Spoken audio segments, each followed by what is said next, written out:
the small Midwestern town of Ashwood, where old legends still clung to the rusted fences and rotting barns, 4 college friends, Ethan, Jessica, Marcus, and Claire, drove out late at night to the desolate Pine Hollow forest, a place whispered about in gas stations and old diners as cursed under the full October moon.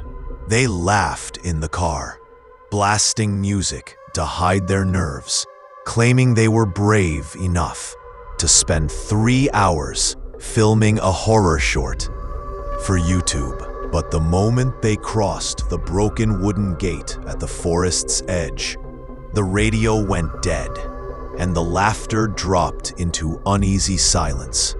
Moonlight spilled through the twisted branches like white fire, illuminating shapes that didn't quite look like trees, and every crunch of gravel beneath their sneakers echoed unnaturally long, like footsteps repeating after them. Marcus swore he saw movement, something hunched and pale slipping between the trunks. But when Ethan replayed the footage, the camera only showed violent static, and underneath, a faint, distorted giggle that made Jessica cover her ears. The deeper they went, the colder it became, their breath misting like smoke, though it wasn't winter, and the smell of rusted metal and decaying meat hung in the air, heavy enough to make Claire gag. Against all reason, the 4 kept walking, pulled onward as if the forest itself demanded their presence, until the trees opened into a clearing where something stood waiting. A massive wooden effigy, 12 feet tall, its head faceless and oval, its arms carved too long, and its body smeared in blackened stains that gleamed wet under the moon. Jessica screamed when she saw fresh rivulets sliding down the wood, crimson like blood, still dripping, staining the soil below. And the camera caught, just for a second, a figure behind them, thin, crooked, with tangled hair hanging over its face and fingers far too long, standing only a breath away. They spun around, but nothing was there. Only the hiss of leaves and the crackle of unseen branches snapping in rhythm with their racing hearts. The silence afterward was suffocating, broken only by a low hum that began somewhere in the trees, rising like a chant until it twisted into sharp, high-pitched laughter that circled them like wolves. Their flashlight beams shook, barely cutting through the thickening mist, and every time they turned, the shadows seemed to bend toward them, leaning closer, reaching. Claire whispered that she felt something brush her hair, cold and wet like fingers. And before anyone could respond, the sound grew louder, the laughter multiplying, echoing, filling the clearing with chaos, until Ethan's camera slipped from his hands and hit the dirt, recording only their trembling legs as something unseen began to crawl closer, leaving a trail of fresh blood across the moonlit ground. The camera lay sideways in the dirt, still recording, its lens catching the warped glow of the moon and the frantic shuffle of legs as Ethan, Jessica, Marcus, and Claire stumbled back from the clearing, their whispers breaking into sharp cries of panic. The laughter that had surrounded them dissolved into silence. But the silence was worse. It pressed against their ears, thick, unnatural, like the forest itself was holding its breath, waiting. They didn't even notice at first that the trail behind them had vanished. The trees had shifted, closing in like walls, and every direction looked the same. Rows of black trunks, skeletal branches clawing at the sky, mist thickening so heavy it tasted of iron. Jessica clutched Ethan's arm and hissed that something was following. But when Marcus swung the flashlight, the beam landed on a single tree trunk carved with symbols, circles, lines, and crude faces gouged so deep they still oozed sap like fresh wounds. Then came the smell again, stronger than before. Rust, copper, rotting blood. And this time it carried with it a faint dripping sound, steady and close, like something was bleeding unseen in the dark. Claire's phone buzzed violently in her pocket, though she had no signal all night, and when she pulled it out, the cracked screen showed a distorted face staring back at her, hair covering everything, but a mouth stretched too wide, smiling. She dropped it with a scream, but before anyone could react, a shape darted past the edge of the flashlight beam. Fast, low to the ground, long arms dragging across the dirt with a scraping sound that set their teeth on edge. Marcus cursed, raising a fallen branch like a weapon. But the shape had already slipped into the fog, leaving behind streaks of fresh blood across the leaves. Their nerves frayed. The four clung together, whispering to turn back. But the forest gave them no choice. It had closed itself around them, forcing them deeper, pulling them towards something they couldn't name. As the minutes dragged, the trees thinned, just enough to reveal another clearing. This one filled with broken crosses hammered into the soil, each holding a rotting animal carcass. Dogs, deer, even birds, hung upside down, gutted, their bones glistening in the moonlight. The stench was unbearable, bile rising in their throats.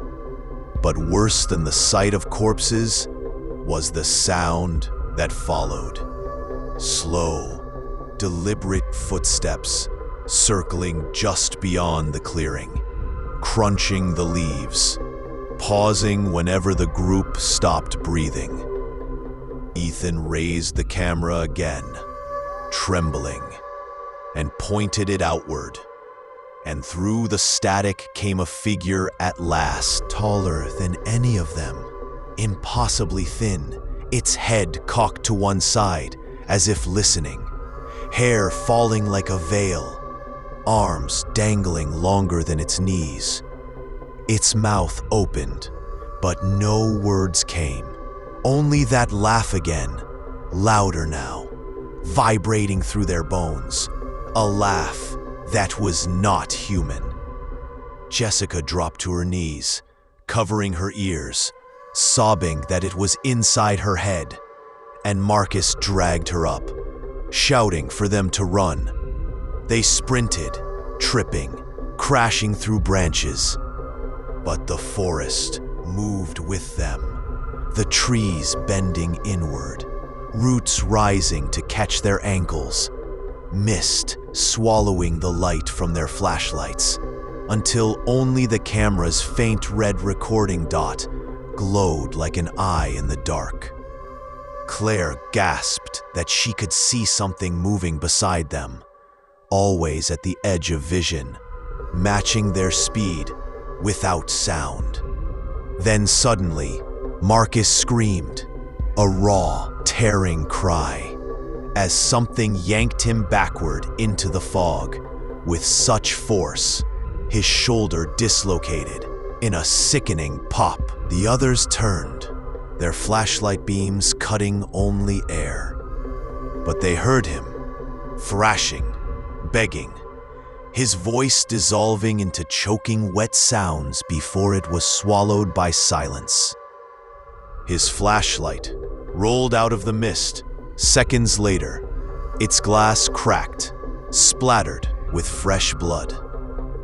Jessica screamed his name, but Ethan grabbed her, pulling her onward, forcing her to run, even as Claire stumbled, clutching her chest, whispering prayers that went unheard over the sound of that laugh.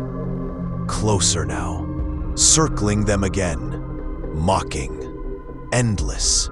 They finally collapsed against a rotted cabin they hadn't seen before, its door half broken, its windows black like empty eyes.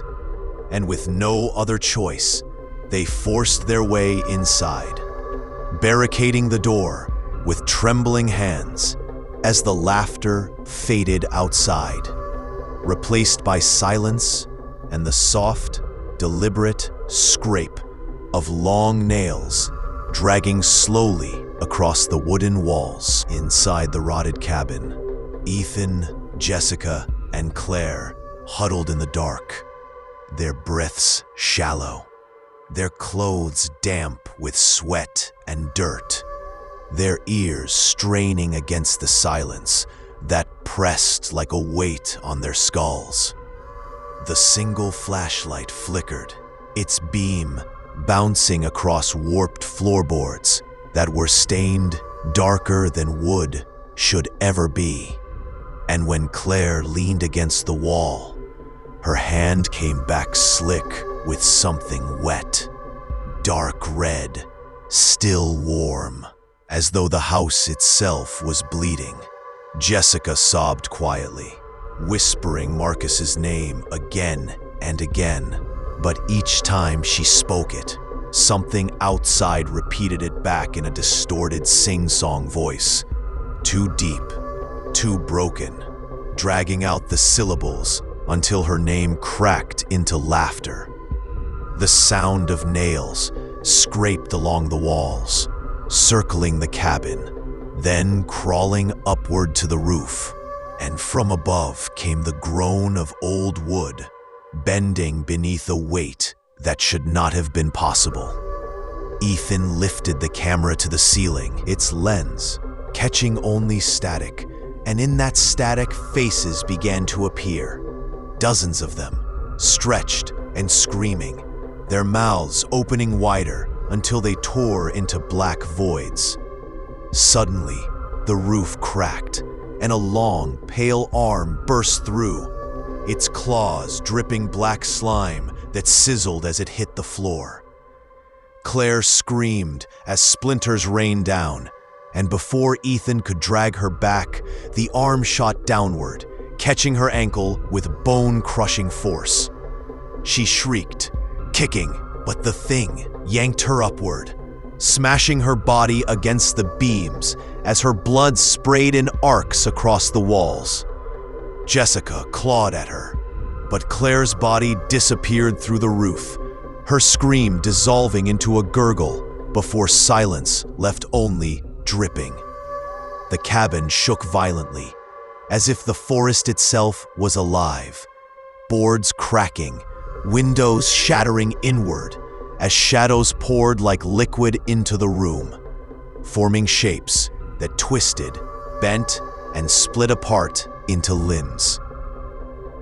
All reaching, all laughing. Ethan shoved Jessica toward the back door, the camera swinging wildly, catching glimpses of eyes glowing in the corners and grins that floated without faces. They stumbled into the night, running through trees that bent over them like ribs of a cage, their paths slick with blood that seemed to seep directly from the earth. Jessica tripped, crashing into a tree trunk, carved with the same symbols from before. Only this time, human skin was nailed across the bark, stretched tight, twitching as though alive. She screamed until her voice broke, and then froze as the figure finally stepped from the mist. Taller than ever, its head lolling, hair soaked in blood, its mouth splitting open far too wide, as it released a scream that shook the forest like thunder. Ethan pulled Jessica, forcing her to run, but she faltered, her body heavy, her eyes wide as if locked by the thing's stare.